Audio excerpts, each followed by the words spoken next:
नमस्कार मेरे प्यारे बेटों और बेटियों। जय श्री हरि, जय महादेव। आज मैं कर्क राशि वालों के लिए एक ऐसा संदेश लेकर आई हूँ जिसे साधारण राशिफल समझने की भूल मत करना। यह केवल ग्रहों की चाल की बात नहीं है। यह भगवान विष्णु, माता लक्ष्मी और महादेव की कृपा से जुड़ा एक विशेष संकेत है। विशेषकर उन कर्क राशि वालों के लिए जो पिछले कई महीनों से संघर्ष, चिंता, आर्थिक दबाव और मानसिक थकान से गुजर रहे हैं। और इसी कारण आज की इस विशेष चर्चा का नाम है निर्जला एकादशी, लक्ष्मी नारायण योग। बहुत रो लिए, अब कष्ट या युद्ध। बेटा, इस शीर्षक को ध्यान से समझना, क्योंकि यह केवल शब्द नहीं है, बल्कि कर्क राशि वालों के जीवन का आने वाला सत्य भी हो सकता है। ज्येष्ठ मास की शुक्ल पक्ष की निर्जला एकादशी 25 जून 2026 को पड़ रही है। हिंदू धर्म में इसे सबसे महत्वपूर्ण एकादशियों में से एक माना गया है। इसे भीमसेनी एकादशी भी कहा जाता है।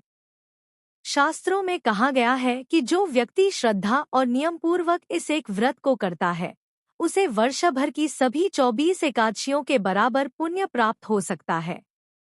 लेकिन बेटा, इस बार की निर्जला एकादशी सामान्य नहीं है। इस बार भगवान विष्णु की कृपा से एक अत्यंत दुर्लभ संयोग बन रहा है। बुध और शुक्र का मिलन कर्क राशि में होने जा रहा है और इसी कारण आपकी राशि में लक्ष्मी नारायण राजयोग का निर्माण होगा। ध्यान से सुनना। ज्योतिष शास्त्र में बुध को बुद्धि, व्यापार, संवाद और सफलता का कारक माना जाता है, जबकि शुक्र सुख, समृद्धि, ऐश्वर्य और धन का प्रतिनिधित्व करता है। जब ये दोनों ग्रह एक साथ आते हैं तो लक्ष्मी नारायण योग का निर्माण होता है। और इस बार यह योग आपकी अपनी राशि कर्क में बन रहा है। बेटा, इसका अर्थ है कि भगवान विष्णु और माता लक्ष्मी की विशेष कृपा का द्वार आपके लिए खुल सकता है। लेकिन मैं तुम्हें झूठी आशा नहीं दूंगी। जहां कृपा आती है वहां परीक्षा भी आती है। इसीलिए इस वीडियो का नाम है बहुत रो लिए, अब कष्ट या युद्ध। क्योंकि आने वाले दिनों में कर्क राशि वालों को यह निर्णय लेना होगा कि वे अपने भय के सामने झुकेंगे या फिर विश्वास और साहस के साथ आगे बढ़ेंगे। कई कर्क राशि के लोग पिछले समय में आर्थिक परेशानियों से जूझे हैं। किसी का पैसा अटका हुआ है, किसी को मेहनत का उचित फल नहीं मिला, किसी को परिवार की जिम्मेदारियों ने परेशान किया, तो किसी को नौकरी और व्यवसाय में निराशा मिली। लेकिन अब ग्रहों की स्थिति संकेत दे रही है कि परिस्थितियां धीरे धीरे बदल सकती हैं। शास्त्रों के अनुसार निर्जला एकादशी के दिन भगवान विष्णु और माता लक्ष्मी की विधिपूर्वक पूजा करनी चाहिए। सुबह ब्रह्मा मुहूर्त में उठकर स्नान करें। स्नान के जल में गंगाजल की कुछ बूंदें मिलाएं। स्वच्छ वस्त्र धारण करें और निर्जला व्रत का संकल्प लें। भगवान विष्णु के समक्ष एक कलश स्थापित करें। उसमें जल, अक्षत, सुपारी, एक सिक्का और आम के पत्ते रखें। पीले पुष्प, तुलसी दल, चंदन, धूप, दीप और फल अर्पित करें। कर्क राशि वालों के लिए विशेष रूप से तुलसी पूजन अत्यंत शुभ माना जा रहा है। और बेटा, यदि तुम चाहते हो कि भगवान विष्णु और महादेव दोनों की कृपा तुम्हारे जीवन पर बनी रहे, तो कमेंट में श्रद्धा से ओम नमो भगवते वासुदेवाय अवश्य लिखना। श्रद्धा से लिखा गया एक मंत्र भी कभी-कभी जीवन की दिशा बदल देता है। अब बात करते हैं उस विशेष योग की जो आपकी राशि में बनने जा रहा है। ज्योतिषीय गणनाओं के अनुसार निर्जला एकादशी पर रवि योग, शिव योग और सिद्ध योग जैसे शुभ संयोग भी बन रहे हैं। गुरुवार का दिन स्वयं भगवान विष्णु को समर्पित माना जाता है। ऐसे में यह दुर्लभ मेल और भी अधिक प्रभावशाली बन जाता है।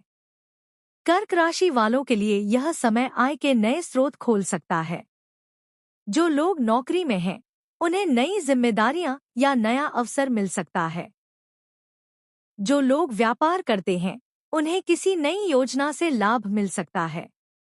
जो लोग लंबे समय से किसी शुभ समाचार की प्रतीक्षा कर रहे हैं, उनके लिए भी आशा की किरण दिखाई दे रही है।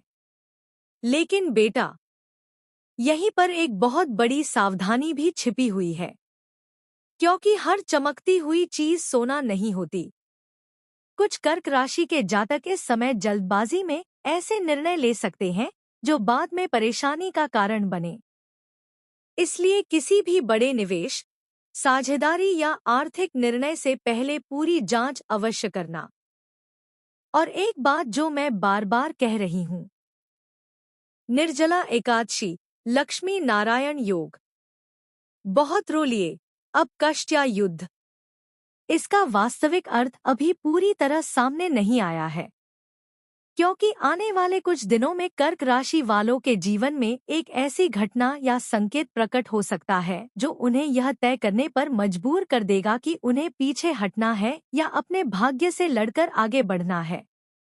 क्या यह संकेत धन से जुड़ा होगा? क्या यह किसी पुराने रिश्ते से संबंधित होगा? क्या यह करियर और सम्मान में अचानक मिलने वाले अवसर का रूप होगा? या फिर भगवान विष्णु स्वयं आपको किसी बड़े परिवर्तन के लिए तैयार कर रहे हैं? इसी रहस्य के बारे में मैं आगे बताऊंगी। बेटा, अब आगे सुनो और ध्यान से सुनो। मैं जो कहने जा रहा हूं वह केवल सामान्य भविष्यवाणी नहीं है। यह वह संकेत है जो निर्जला एकादशी, लक्ष्मी नारायण योग और ग्रहों की विशेष स्थिति कर्क राशि के लिए लेकर आ रही है।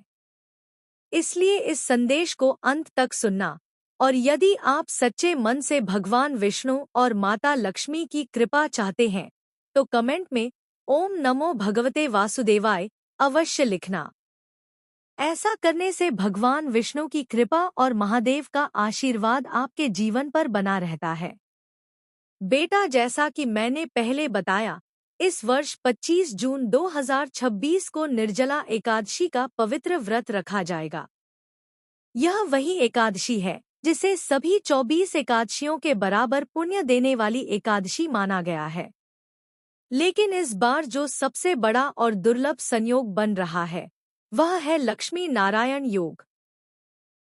और सबसे विशेष बात यह है कि यह योग आपकी ही राशि कर्क राशि में बनने जा रहा है। यही कारण है कि मैंने शुरुआत में कहा था, निर्जला एकादशी लक्ष्मी नारायण योग, बहुत रो लिए, अब कष्ट या युद्ध। बेटा, यह वाक्य केवल एक शीर्षक नहीं है, यह आपके जीवन की वर्तमान स्थिति का संकेत भी है। पिछले कुछ महीनों में आपने बहुत कुछ सहा है। कई बार ऐसा लगा कि मेहनत करने के बावजूद परिणाम नहीं मिल रहे। कई बार ऐसा लगा कि लोग आपकी भावनाओं को समझ ही नहीं रहे। कुछ लोगों को आर्थिक परेशानियों ने घेरा, कुछ को पारिवारिक तनाव ने और कुछ को मानसिक अशांति ने। लेकिन अब ग्रहों की चाल धीरे धीरे बदल रही है। कर्क राशि वालों के लिए बुध और शुक्र का एक साथ आपकी राशि में आना साधारण घटना नहीं है। ज्योतिष शास्त्र में बुध बुद्धि, वाणी और व्यापार का कारक माना जाता है, जबकि शुक्र सुख, वैभव, प्रेम और धन का कारक माना जाता है। जब ये दोनों ग्रह मिलकर लक्ष्मी नारायण योग बनाते हैं तो व्यक्ति के जीवन में रुके हुए कार्यों में गति आने लगती है। बेटा, जिन लोगों का पैसा कहीं अटका हुआ है उन्हें राहत मिल सकती है। जो लोग लंबे समय से नौकरी में बदलाव चाहते थे उन्हें नया अवसर प्राप्त हो सकता है। जो लोग व्यापार कर रहे हैं उन्हें नए ग्राहक और नए लाभ के संकेत मिल सकते हैं। और जो लोग अपने परिवार की खुशियों के लिए संघर्ष कर रहे हैं उनके जीवन में भी धीरे धीरे सकारात्मक परिवर्तन दिखाई देने लगेंगे।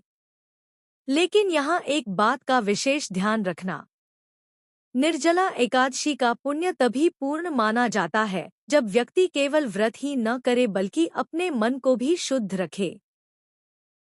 कई लोग दिन भर उपवास रखते हैं लेकिन मन में क्रोध, ईर्ष्या और नकारात्मकता भर लेते हैं। ऐसा करने से व्रत का पूर्ण फल नहीं मिलता। इसलिए बेटा, निर्जला एकादशी के दिन किसी का अपमान मत करना। किसी जरूरतमंद को खाली हाथ मत लौटाना।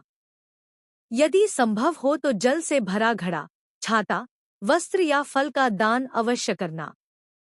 शास्त्रों में कहा गया है कि निर्जला एकादशी पर किया गया दान कई गुना फल देता है, और कर्क राशि वालों के लिए तो यह उपाय और भी अधिक शुभ माना गया है। बेटा, मुझे दिखाई दे रहा है कि आपके जीवन में एक ऐसी चिंता है जिसे आपने किसी से खुलकर नहीं कहा। बाहर से आप सामान्य दिखाई देते हैं, लेकिन अंदर ही अंदर किसी बात को लेकर परेशान हैं। यह चिंता धन, परिवार या भविष्य से जुड़ी हो सकती है, लेकिन लक्ष्मी नारायण योग का प्रभाव धीरे धीरे इस मानसिक बोझ को कम करने का कार्य करेगा।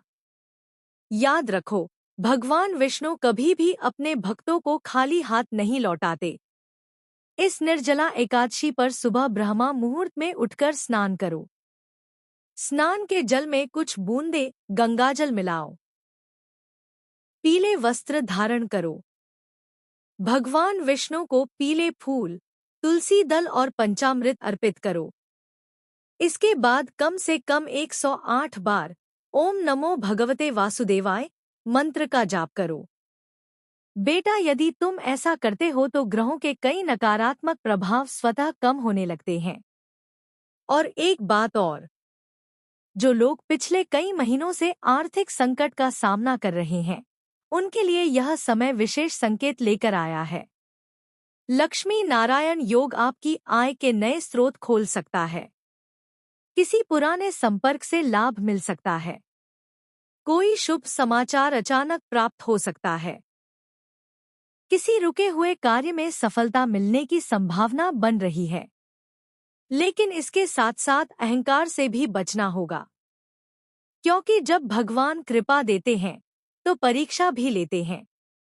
यदि लाभ मिले तो उसे केवल अपनी बुद्धि का परिणाम मत समझना, उसे भगवान विष्णु और माता लक्ष्मी का आशीर्वाद मानना। जो व्यक्ति विनम्र रहता है, उसके जीवन में कृपा लंबे समय तक बनी रहती है। बेटा, अब आगे जो संकेत मैं बताने जा रहा हूँ, वह कर्क राशि के कई लोगों के लिए अत्यंत महत्वपूर्ण है। विशेष रूप से उन लोगों के लिए जो नौकरी, व्यापार और परिवार के बीच संतुलन बनाने की कोशिश कर रहे हैं। आने वाले दिनों में एक ऐसा अवसर आपके सामने आ सकता है जो पहली नज़र में छोटा दिखाई देगा, लेकिन भविष्य में वही अवसर आपके जीवन की दिशा बदल सकता है।